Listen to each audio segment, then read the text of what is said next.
in today's video we will fix the right click not working on TradingView, mouse and browser settings. So the step 1 is you can simply disable the browser extension, the most common cause.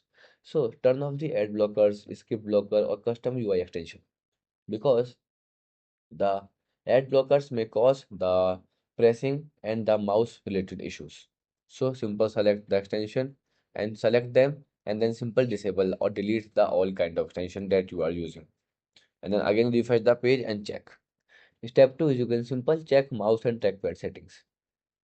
Hardware or OS settings may disable right click. So you can simple open the mousepad settings, the application, open the application of mousepad or trackpad, then make sure that the right click is enabled. Okay, also sometimes the settings can disable the right click for the specific website or application. So you can simple check that the trading view is not on the list. The step 3 is you can simple clear the browse cookies and cache.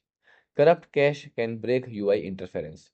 Clear cache is can simple refresh and restart the browser settings. To do, simple tap this button in the top right corner, the top corner, go to cookies and site data, manage it and then delete.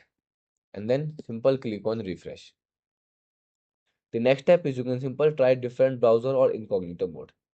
Okay, so help isolate browser specific issues. You can simple open the incognito mode or private window to check that the same issue occur or not. If not, it means there is a cache or the conflict in your browser. So you can simple disable it, restart the PC or laptop and reopen it again. So these are the steps that can help you to fix this problem. Goodbye.